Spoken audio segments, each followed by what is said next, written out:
जब सांस ही नहीं ले पाएंगे तो that is end of life. और जब हम देखते हैं कि हमारे सामने पेशेंट है या हमारा रिश्तेदार है सांस नहीं ले पा रहा, तो हमें ऐसा लग रहा है कि कभी मर सकता है, ये तो बहुत दुखदायी बात है। तो यहाँ पे मैं एक इंपॉर्टेंट बात बता रहा हूँ, वो चटाई ले कि ऐसे में हम क्या करते हैं और क्या करना और क्या नहीं करना है। सिर्फ 1 मिनट की बात है तो हम उसकी ब्रीदिंग को नॉर्मलाइज कर सकते हैं, जैसे कि हमारे एक्सपर्ट करते हैं। जस्ट इमेजिन कि 50,000 पेशेंट देख लिए, एक भी नहीं मरा, राइट? जबकि हॉस्पिटल में ये वेंटिलेटर लगे हुए हैं, लाखों रुपए के लगे हुए हैं, राइट?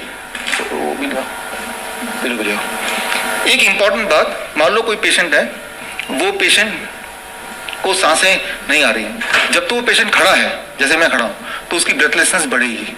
जब तो वो बैठा है, ठीक, जब बैठा है ब्रेथलेसनेस बढ़ेगी, राइट? तो ये 2 पोस्चर है जिसमें ब्रेथलेसनेस बढ़ेगी। तो इन दोनों पोस्चर में पेशेंट को रखना नहीं। एक तीसरा पोस्चर है, आई जस्ट शो यू। जब वो पेशेंट लेटा हुआ है लाइक दिस, ऊपर देख रहे हैं ना, तो हार्ट है ये ऊपर है और लंग्स उसके नीचे हैं।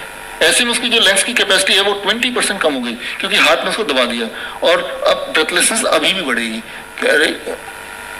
अभी भी ब्रेथलेसनेस बढ़ेगी। ये सारे पोस्चर है ब्रेथलेसनेस बढ़ने की।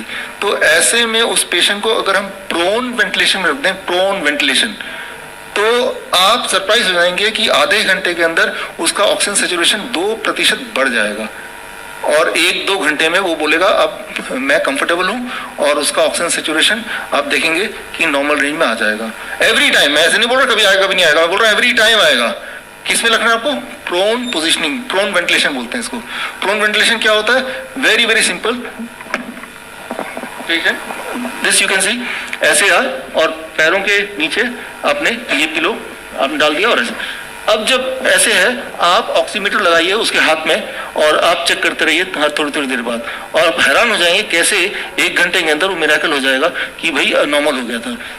वेंटिलेशन का यही मतलब है। अब इसके अलावा जो मैकेनिकल वेंटिलेटर है जिसकी बात आप करते हैं, वो एक मौत का सामान है, वो एक व्यापार करने का सामान है। अच्छा, ये जो मैंने पोजीशन बताया, क्या इसको मैं बिजनेस में कन्वर्ट कर सकता हूँ कि आज के बाद ऐसे कोई लेटेगा तो मुझे पैसा देना, वो मुझे पैसा देगा तभी ऐसा लेटना अलाउड है? I cannot patent this position, right? मैंने आपको बता दिया, आपने किसी को बता दिया, इसका व्यापार नहीं हो सकता। तो ये 1970 में यूज होता था और इसमें 1 घंटे में प्रभाव आ जाता हर बार। हमारे पास तो कितने डेटा है, राइट?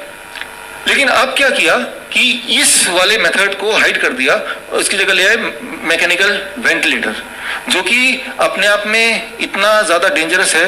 हमारे डॉक्टर केवी तुबाने जी हम बताएंगे कि उन्होंने अपने पिछले 35 साल के करियर में एक भी इंसान को वेंटिलेटर से बाहर आते हुए, जिंदा आते हुए देखा नहीं। तो आपका कोई दुश्मन भी हो ना, तो भी उसको वेंटिलेटर के लिए ना बोलो, लेकिन प्रोन वेंटिलेशन के लिए उसको बोल सकते हैं। आपको 1 घंटे में रिजल्ट दिखेगा। अब क्या है कि जब वो लेटा है, he is very very comfortable 1 घंटे बाद, लेकिन जैसे ही वो उठेगा, ऐसे बैठ गया, तो दोबारा से उसका ऑक्सीजन सैचुरेशन पहले से भी ज्यादा डिप कर जाएगा। Get the point? तो पहले तो आखिर में 75 तक आ रहा था, लेकिन अब एकदम डिप कर जाएगा, 70 पे आ जाएगा। तो मैं इसलिए बता रहा हूं ताकि आप एन मौके पे पैनिक ना हो, राइट? तो ऐसा होगा, तो इससे बचना है उसको, right? We have to protect कि ऐसा ना हो। वो सोचेगा मैं ठीक हो गया हूँ, अच्छा मैं चलता हूँ टॉयलेट जाएगा ना वो, और टॉयलेट जाते ही एकदम वो गिर पड़ेगा, या मैं बैठता हूँ, या मुझे खाना है, या मुझे मैं ऐसे थक गया। बीमार इंसान ऐसे, या कोई भी इंसान ऐसे लंबे समय तक नहीं रह सकता। हर 1 घंटे में उसको 10 मिनट का ब्रेक चाहिए। इस पोजीशन पे आप लेट के देखिए, थोड़ी देर बाद आपको पेन करने लगेगा, राइट? तो ऐसे में क्या करना है कि उस पेशेंट को ब्रेक भी देना है, लेकिन ब्रेक देने के लिए उसको खड़ा करेंगे, उसको बिठाएंगे या उसका पोस्चर चेंज कर देंगे तो दोबारा ऑक्सीजन सैचुरेशन डिप हो जाएगा। तो ऐसे में वेरी वेरी सिंपल, एक चेयर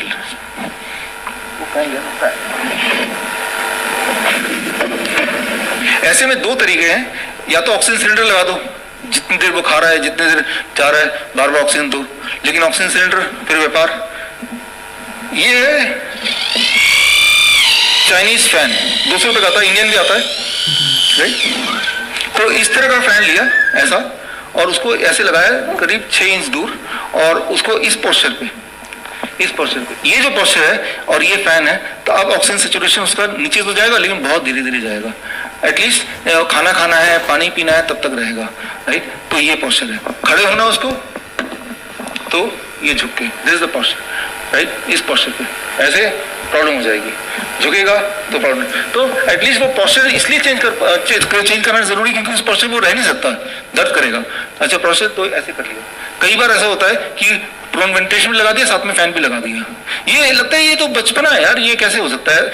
कभी कभी चीजें इतनी सिंपल होती हैं कि हमें विश्वास ही नहीं होता इससे कुछ हो जाएगा, राइट। तो आप जो बुक है जो आज लॉन्च हुई है या जो भी इंग्लिश एडिशन लॉन्च हुई, उसमें मैंने रैंडमाइज कंट्रोल ट्रायल इसके भी और प्रोन वेंटिलेशन में सारे डाले हुए हैं, ऑथेंटिक ट्रायल, आप उसको रेफरेंस को देख सकते हैं। और उस ट्रायल में देखा गया कि रैंडमाइज कंट्रोल ट्रायल में कि आधे पेशेंट को ऑक्सीजन सिलेंडर लगाया गया और आधे पेशेंट को सिर्फ ये पंखे से दिया गया स्ट्रीम ऑफ एयर। तो जिनको पंखे से दिया गया उनको उनमें इंप्रूवमेंट जल्दी पाई गई विदाउट एनी साइड इफेक्ट, क्योंकि आपका जो बॉडी है, आपका बॉडी ऑक्सीजन के लिए डिजाइन नहीं है। आप ऑक्सीजन ले रहे हैं या एयर ले रहे हैं? What you are breathing in, it is not oxygen. आपकी गाड़ी डीजल की है, डीजल खत्म हो गई, मैं बोलूं मैं जेट फ्यूल डाल देता हूं उसमें और बढ़िया तेल है, आप मानेंगे क्या? और महंगा है, नहीं मानेंगे ना, because your car is design for diesel, right. Your car is design for air not oxygen. तो ऑक्सीजन क्यों दे रहे हो भाई आप सांस नहीं ले पा रहे हो, आपकी बॉडी को ज्यादा एयर की जरूरत है, तो एयर दीजिए, आप गहरी गहरी सांसें लीजिए, डॉक्टर विवेक जी बताते हैं, और साथ में आप ये वाले पोजिशनिंग में बैठ जाइए या prone ventilation. Combination of these things is the only thing is the which can at least bring back the breath, right. सांसें वापस ला सकती हैं, लाती हैं, बड़ा आराम से लाती हैं, राइट। लेकिन ये चीजों को हाइड करके हमने तो 50,000 वेंटिलेटर खरीद लिए, तो उसमें क्या कि अगर बोलेंगे भी इस पोजीशनिंग के लिए हमने इसमें तो कुछ बिजनेस है ही नहीं, राइट। तो अगर तो आपकी चिंता है तो इस चीज को प्रमोट करना है ना, अगर आपको किसी की चिंता किसी को कि आपको ये करना है, राइट।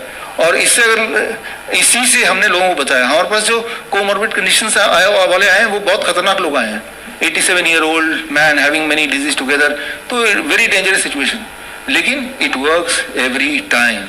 इसीलिए हमने पूरा बुक लिखा ताकि आप उसको ध्यान से पढ़ के समझ सकें, आप अपना कंक्लूजन निकाल सकें। आप हमारे एक्सपर्ट से भी मिलें, जो 15 एक्सपर्ट यहाँ पे अलग अलग शहरों से आए हुए हैं, उनसे पूछें, वो आपको बताएंगे कि ये कितना मिरेकल तरीके से all this things works, right. So तो मैं यहाँ पे ये बोलना चाह रहा हूँ कि 3 step flu diet plus DIP diet and emergency में कैसे हैंडल करते हैं, वेरी सिंपल जो मैंने बताया, and this is the only way, right. तो अब जो नए हैं, जो मुझे नए सुन रहे हैं स्पेशली यूट्यूब वगैरह में, तो ये 3 स्टेप फ्लू डाइट क्या है, DIP डाइट क्या है, ये अभी कवर नहीं करूंगा बिकॉज काम ज्यादा है, टाइम बहुत कम रह गया है। लेकिन आप इसके बारे में जानेंगे vishrut.com/cureme। इसमें 10 वीडियो मैंने डाले हैं, इन 10 वीडियो को देखेंगे तो आपकी सारे जो क्वेश्चन है, DIP डाइट क्या है, फ्लू डाइट क्या है, इस तरह के सारे क्वेश्चन के सवाल मिल जाएंगे। ये 10 वीडियो मैंने अपने YouTube चैनल में डाला था, वो चैनल ही उड़ा दिया। फेसबुक में डाला था, फेसबुक ब्लॉक कर दिया गया, 1 महीने बाद आज खुला है, राइट। तो ये भी कभी भी ब्लॉक हो सकता है। तो ये ऐसे इंफॉर्मेशन है जो अभी आपको और बताने जा रहा हूँ, जो इंफॉर्मेशन से किसी का बिजनेस एक दिन में बंद हो सकता है, अगर ये इंफॉर्मेशन लोगों तक पहुंच गया तो, राइट। तो आप बुक में भी ये पढ़ सकते हैं या आप डाउनलोड करके वीडियो में भी इसको देख सकते हैं, right. So this is what is called prone ventilation. और दूसरी जो प्रॉब्लम आती है पेशेंट के साथ, उनका टेम्परेचर बढ़ जाता है, 101, 102, 103, 104, 105, 106, 106 तक पहुंच गया। वो फोन कर रहे हैं आधी रात को कि 106 तक पहुंच गया, हम क्या करें, मेरे पास पैरासिटामोल है, ले लें, क्या लगता है हमारा what should be our answer? No, right. वो 106 पे भी वो जहर है तो जहर ही है, राइट। पहले तो 106 बॉडी में, इसका मतलब कि वायरस का बहुत स्प्रेड बढ़ रहा है, तो बॉडी ने उसको ओवरकम करने के लिए अपना टेम्परेचर और बढ़ा दिया। तो बॉडी का टूल है वो, उसको ऐसे नहीं करना है। तो लेकिन उसको घटाना भी है, तो घटाना कैसे है? वेरी सिंपल अगेन, कि हम पेशेंट को ऐसे लिटा देते हैं, एंड जैसा आपको देखा अपने बचपन में भी कि टॉवल को सोख करके ठंडे पानी में फिर पैरों में रैप करा दिया या छाती के ऊपर रख दिया या पूरे बॉडी में रैप करा दिया, इस तरह की इंटरवेंशन करते हैं। एंड मैं आपको बता सकता हूं कि इट टेक्स 15 मिनट्स 1 डिग्री कम करने के लिए, 15 मिनट के बाद या तो 1 डिग्री कम हो जाएगा या पेशेंट कांपने लगेगा। कांपने का मतलब है कि बॉडी चाहती नहीं कि टेम्परेचर घटे, तो छोड़ दो, राइट। कांपने का मतलब, राइट, अगर पसीने आने लगे यानी कि बॉडी चाहती है कि टेम्परेचर कम हो, तो फिर थोड़ी देर बाद दोबारा ट्राई करो। तो ये छोटी छोटी बातें हैं जिससे लाइफ आसान हो सकती है और पैनिक खत्म हो सकता है, और ये तो आता ही रहेगा। और ऐसे में अगर आप ले लेंगे पैरासिटामोल, एंटीपायरेटिक दवाइयाँ, तो उस वक्त तो आपका टेम्परेचर घट जाएगा, बट आपने अपने किडनी में, अपने लीवर में क्या गड़बड़ कर दिया, ये आपको 1 साल बाद पता चलेगा, and you will never be able to relate. इसीलिए एक मकसद मेरा ये भी आज के इसका कि मैं बहुत स्ट्रांगली एम्फेसाइज करूं, कुछ भी हो जाए अपने घर में पैरासिटामोल नहीं रखना है, कुछ भी हो जाए, राइट? क्योंकि वो आपको सिर्फ खराब कर सकता है। मैंने एविडेंस के तौर पे अपने टेक्स्ट बुक का रेफरेंस भी दे दिया है कि आप टेक्स्ट बुक का रेफरेंस आइए जो ये बोलते हैं कि पैरासिटामोल से कुछ फायदा हो सकता है, ऐसा मिलेगा नहीं, राइट? तो यहाँ पे सिर्फ ये 2 इमरजेंसी हमारे पेशेंट्स को आती है या आई है और उसको हमने बड़ा ही आराम से हैंडल किया, और आप भी कर सकते हैं हैंडल, राइट? तो 2 ही चीज होती है, टेम्परेचर बढ़ेगा, बॉडी जब चाहती है टेम्परेचर बढ़े तो शिवरिंग होगी, और बॉडी जब चाहती है टेम्परेचर घटे तो स्वेटिंग होगी, राइट? तो जब स्वेटिंग होने लगे समझ जाओ कि अब बॉडी चाहती नहीं कि और टेम्परेचर बढ़े, तो body is doing it. Body आपको ऑलरेडी करके दे रही है, आपको बीच में टांग नहीं अड़ाना है अपने। आप DIP डाइट पे हो, वो फ्लू डाइट पे हो, प्लस आपने थोड़ा बहुत अपना इंटरवेंशन कर लिया, कंफर्ट दे दिया, दैट इज ओके। उसकी अलग से कुछ करेंगे तो आप खुद ही अपने गड्ढा खोद रहे हैं, राइट? तो जो भी चीजें दवाइयां हैं या एंटीबायोटिक्स हैं, उसके पीछे कोई साइंस नहीं है। उसके पीछे का साइंस देखेंगे, वो साइंस तो मना ही कर रहा है, राइट? तो मैं हूं या हमारी टीम है, हम कोई मेडिकल साइंस के खिलाफ नहीं है, लेकिन मेडिकल साइंस के रूल जो फॉलो नहीं करते हैं, बस वही बोल रहे हूं कि फॉलो तो करो जो रूल्स है। और रूल्स यही कहता है कि antibiotic these things can be damaging, should not be taken, specially in case of fever. अब देखिए एक सिंपल सा मैं एग्जांपल दे रहा हूं यहाँ पे समझाने के लिए। Gall stone, gall bladder stone, kidney stone है, ये भी एक बहुत बड़ा व्यापार है। लगता है अब स्टोन हो गया, अब तो कोई चारा नहीं है, अब तो आपको सर्जरी से उसको निकालना ही पड़ेगा।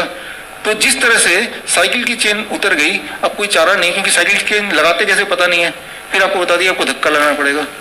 ठीक उसी तरह से गॉल स्टोन हो या किडनी स्टोन हो, उसका फॉर्मूला इतना सिंपल है, 2 रुपए का, और क्योंकि वो पता नहीं है और उसको छुपा के रख दिया है, और जो भी हम जैसा आप जैसा बताना चाहता है तो उसको कट कर दो, राइट? यूट्यूब उड़ा दो, फेसबुक उड़ा दो, या बोल दो ये तो झूठ है, हो नहीं सकता है।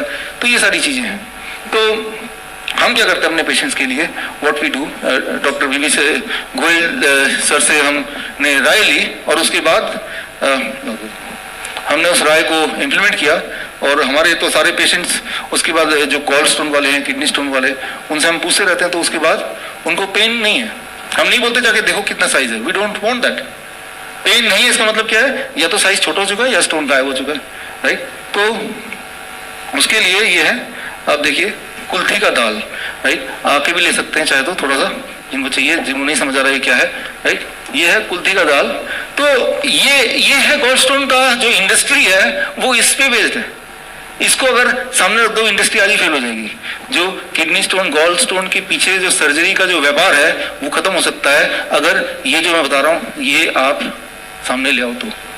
और वो ये कि जो पेशेंट है उसको, जैसा सर आपने बताया था कि जो पेशेंट है, आप 100 ग्राम कुल्थी का दाल लो और 2 ग्लास पानी डालो, उसको तब तक उबालो जब तक कि वो 1 ग्लास ना हो जाए, फिर छान लो वो पानी को। आधा पानी सुबह पीना है, आधा ग्लास शाम को पीना है, सुबह वाला खाली पेट पी लो, plus DIP diet minus plate 2। मुश्किल है कि हमें इतने रिस्ट्रिक्शन करके वाला खाना पड़ेगा, लेकिन मैं ये बोलना चाह रहा हूँ कि ये तरीका है। रात दिन की आपका गॉल ब्लैडर निकाल ले, और किडनी स्टोन जितनी बार निकालेंगे उतनी बार स्टोन बनेगा, ये आपको पता ही है। यानी कि आप परमानेंट ग्राहक बन गए ना, और जितनी बार आपकी सर्जरी होती है, आप ओरिजिनल तो है ही नहीं आपका, राइट?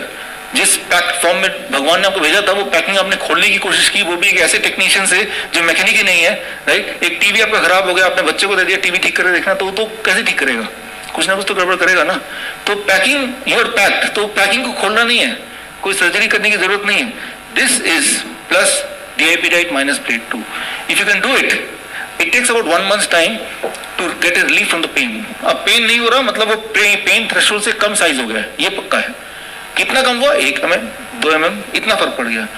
अब धीरे धीरे ओवर पीरियड ऑफ टाइम, 9 महीना, 10 महीना, 12 महीना, वो डिजॉल्व होते होते तो अपना टाइम पे डिजॉल्व होगा, होने दो डिजॉल्व। हम कौन सा स्टोन को पकड़ के बैठे, हम तो अपना सारा काम कर रहे हैं ना। तो इतनी छोटी सी बात है, इसके ये ना करके जो हम सर्जरी करते हैं, तो ये मत सोचिए कि वो किडनी स्टोन निकाल दी, मेरा मैं छुट्टी पा गया। लेकिन स्टोन बन क्यों रहा है? वो जो कॉज है, उस कॉज को तो हटा नहीं अपने। तो कुछ दिन बाद स्टोन दोबारा बढ़ता ही रहेगा, आपको पता ही है, जो लोग एक्सपीरियंस करते हैं। यानी कि आपका जो जिंदगी खत्म हो गई। ऐसा इंसान जिसकी बॉडी में दर्द हो, जो बीमार हो, वो जिंदगी कैसे एंजॉय करेगा, राइट? तो ये जो चीज है ये पेटेंटेबल नहीं है। इसकी दिक्कत ये है कि इससे बिजनेस नहीं कर सकते, व्यापार नहीं कर सकते। अगर मैं बोलूं कि आज से कुल्थी का दाल मैं ही बेचूंगा या ये फॉर्मूला देने का हक मुझे ही है, अगर ऐसा कोई नियम बन जाए तो सब लोग प्रमोट करेंगे, लेकिन ऐसा कोई नियम है नहीं, राइट। जिस चीज का व्यापार नहीं बन सकता वो कितना भी मिराकुलस क्यों ना हो वो लोगों तक पहुंच नहीं सकता। यही आज का सच है। This is the truth, right. तो थैंक यू फ्रेंड्स। हमें इसी चीज को बदलना है। उसके लिए हमने आज का दिन चुना है कि हमें सच को लोगों तक पहुंचाना है, और सच को पहुंचाने के लिए हमें कोई टीवी की जरूरत नहीं है, हमें इंटरनेट की भी जरूरत नहीं है। याद कीजिए, आज से करीब हम लोग स्कूल में जाया करते थे, एक दिन ऐसा खबर आया कि भगवान गणेश जी दूध पिएंगे आज। याद आ रहा आपको कुछ लोगों को? हाँ, और पूरे देश ने दूध पिलाया। तब कौन सा इंटरनेट था, तब कौन सा व्हाट्सएप था, कौन सा अखबार आपने फोन करके, कौन सा फोन था। लेकिन आप जानते हैं वर्ड ऑफ माउथ की जो ताकत होती है, आपने वो देखा है पास्ट में। जितने स्पीड से पूरे देश ने दूध पिलाया, जितनी स्पीड से, उतने तो इंटरनेट से, व्हाट्सएप से, किससे उतने तेजी से फैलेगा बताइए। तो आप अगर दिल से चाहते हैं कि ये लोगों तक पहुंचे तो वो जो दिल की आवाज है वो तो पहुंचा ही देगी, राइट। तो बस इतना ही करना है। तो मैं ये बोलना चाह रहा हूँ, चाहे किडनी स्टोन हो, चाहे वो फीवर हो, चाहे हार्ट में होल हो, हार्ट में होल है, कैंसर, ये बड़ी बड़ी बीमारी मानी जाती जिसके बहुत छोटे छोटे सोल्यूशन हैं और हर बार हैं, विद एविडेंस है, राइट। या फिर कार्डिक अरेस्ट हो, कार्डिक अरेस्ट, ये अब जो बताने जा रहा हूँ ये लाइफ सेविंग हो सकती है। बिकॉज लाइफ के एंड में हम सभी जब मरेंगे, ultimately the last thing is the cardiac arrest, right. होना ही होना है। कार्डिक अरेस्ट क्या है? देखिए, पहले तो heart attack, cardiac arrest is not heart attack and heart attack is not chest pain. ये इसका डिफरेंशिएशन आपको पता होना चाहिए। ये देखिए, हार्ट अटैक क्या है? जहां जहां रेड मार्क है वहां दर्द है, राइट। ये जो दर्द है, जो हार्ट अटैक वाला पेन होता है, वो ऐसा कुछ होता है। जहां जहां आप देख रहे हैं यहाँ अगर दर्द हो रहा है तो उसको बोला जाता है कि हार्ट अटैक वाला पेन है, राइट। अब एक बात ये समझना है, अगर 20,000 लोगों को ऐसा दर्द हो रहा है एक दिन में, 20,000 लोगों को, उसमें से एक्चुअली उन 20,000 में से अगर 20,000 लोगों को हार्ट अटैक वाला पेन हो रहा है तो उसमें से सिर्फ 300 लोग ही ऐसे होंगे जिनको एक्चुअली हार्ट अटैक हो रहा है। बाकी लोगों को वो पेन हार्ट अटैक वाला दिख रहा है, लेकिन वो एक्चुअली हार्ट अटैक की वजह से पेन नहीं है, ना ही हार्ट अटैक है उनको, राइट। उनको कोई स्टमक की प्रॉब्लम है, GERD जिसे बोलते हैं, गैस्ट्रिक इसोफेगल रिफ्लेक्स डिजीज। उसमें भी एग्जैक्टली वैसा ही फीलिंग आती है जैसा हार्ट अटैक में आता है। तो और उस जो 300 लोगों को हार्ट अटैक आया रियलिटी में वाला पेन, उसमें से जो मरेंगे 10%, दैट इज अबाउट 30। यानी कि 20,000 में से वो 30 लोग मरने वाले हैं और वो 19,970 लोग जिंदा ही रहेंगे। 19,970। अब जरा सोचिए, 20,000 लोग जब हॉस्पिटल रिपोर्ट करेंगे विद दी सिम्टम, डॉक्टर क्या बोलेगा उसको? क्या हो गया? हार्ट अटैक हो गया। तो हार्ट अटैक के जितने प्रोटोकॉल शुरू हो जाएंगे, हाँ, इनका एंजियोग्राफी कराओ, इनको एंजियोप्लास्टी कराओ, क्योंकि इस वक्त अगर मेरा एंजियोग्राफी कराएंगे तो मेरे बॉडी में 2-4 तो ब्लॉकेज मिल ही जाएंगे, राइट। तो that does not mean that I am ill health, that is how it is, right. Body कोई फैक्ट्री से बनी हुई एक प्रोडक्ट नहीं है जो बिल्कुल स्पेसिफिक स्पेसिमेन की तरह होगी, उसमें उतार चढ़ाव होंगे। That is how we are unique, right. But that should not be the basis कि मैं बीमार होकर नहीं हूं। तो अब वो बोल देंगे, देखा ये होल पकड़ा गया, यहाँ पे ब्लॉक पकड़ा गया था ना, और आपको दर्द भी हो रहा है, तो इसकी वजह से ये कनेक्ट कर दिया। कनेक्शन है नहीं, राइट। देखिए, को रिलेशन होना, को एग्जिस्ट करना और उसका वजह से होना दो डिफरेंट बातें, समझ रहे बात, राइट। कि वो बाई चांस वो ब्लॉकेज भी था और आपको दर्द भी हो रहा है, तो बताया ये जो ब्लॉकेज है ना, इसी से वो दर्द हो रहा है, ये साबित नहीं हो रहा, राइट। तो मैं ये बोलना चाह रहा हूं कि जैसे ही किसी को हार्ट अटैक वाला पेन होगा, या जिसे बोला जाता है प्रेवलेंटली कि ये हार्ट वाला पेन होता है, वो नॉलेज से वो जाएगा, डॉक्टर साहब मुझे हार्ट अटैक हो गया, वो भी बोलेगा आपको हार्ट अटैक हो गया, और हार्ट अटैक के सारे प्रोटोकॉल शुरू कर देगा। प्रोटोकॉल खत्म हो जाएंगे, एंजियोग्राफी भी हो जाएगी, एंजियोप्लास्टी भी हो जाएगी, लेकिन दर्द वहीं का वहीं रहेगा, राइट। दोबारा से वहीं का वहीं रहेगा, क्योंकि वो तो वजह थी नहीं, राइट। और ऐसा ही होता है। तो मैं ये बोलना चाह रहा हूं कि ये जो 20,000 लोग हैं हर दिन, आप याद रखिए, जो आंकड़े ये कहते हैं कि 100 लोग अगर हॉस्पिटल जाते हैं, 100 में से 1% लोग सिर्फ इस पेन की वजह से जाते हैं, and that is a huge business. अब इसको सॉल्व कैसे करना है? How to solve it? दो ही चीज हो सकते हैं। Most likely it is a pain radiating from stomach, stomach की वजह से है पेन। तो इमीडिएटली आप कोई ऐसा चीज नहीं कर सकते जिससे पेन इमीडिएटली रिलीफ मिल जाए। आप सिर्फ ये कर सकते हैं कि stop eating food for next 24 hours, stop eating food for next 24 hours, जो है वो निकल जाने दो। और उसके बाद जब खाएंगे, राइट, तो 3 स्टेप स्टमक प्रोटोकॉल एक वीडियो है, वो वीडियो आप देखेंगे तो क्या खाना है, कैसे खाना है, कितना खाना है कि नहीं खाना है, कब खाना है, वो सारा प्रोटोकॉल दिया हुआ है। तो देखिए, सबसे पहली बात, अगर हार्ट अटैक का पेन है तो 99.9% चांस है कि वो हार्ट अटैक का पेन लग तो रहा है, लेकिन वो स्टमक से आ रहा है। अगर तो स्टमक से आ रहा है तो हार्ट को ठीक करके कुछ होगा, तब तो स्टमक को ठीक करना पड़ेगा ना। स्टमक को कैसे ठीक करें? 3 स्टेप स्टमक प्रोटोकॉल से। वो कहाँ पे मिलेगा? bishlop.com/cureMe, उसमें पूरा प्रोटोकॉल 1 घंटे का वीडियो है, उसको देख लीजिए, तो वो आपको करना पड़ेगा। और वो पेन सहना पड़ेगा 1 दिन के लिए। भाई आप ही नहीं किया, अपने बॉडी को गड़बड़ तो सहेंगे भी तो आप ही ना। लेकिन तब अगर जल्दी में आके आपने कुछ इस तरह का इंटरवेंशन कर लिया कि पेन किलर ले लिया, तो आप अपने आप को और मारने की कोशिश कर रहे हो। तो ये है।